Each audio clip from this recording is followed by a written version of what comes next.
The next step in assembling are our main platform and tri-platform.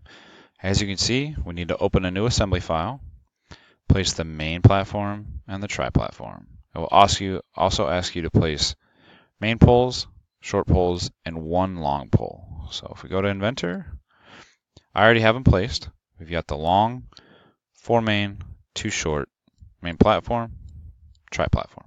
Okay, so we've got 2 short poles and a long pole that go with our tri-platform, and the main poles go with the main platform. Okay. In order to constrain them, we are going to go back to Insert. Under Solution, we're going to stay with Aligned. Arrow up, apply. Arrow up, apply.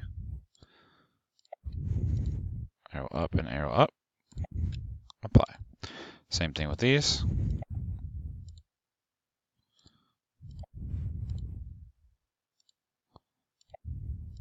Okay. So, how I knew that those 2 short poles go in those 2 holes is if we come back here. As long as you drew this correctly, this should be your narrow corner, so the 6-inch corner. This should be your widest corner, so that's going to be your 7.75. So short pole, and then in that one is your long pole. Okay, so it should look like that. Next, we're going to mate the bottom of that to that corner. So we go constrain. We can just go green dot to green dot, apply. Next, we go to angle. So under type, it's angle.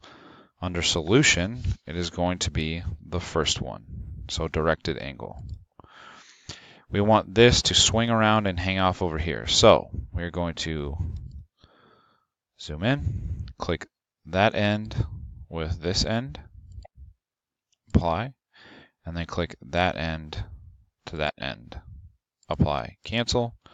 Now this should be all one thing.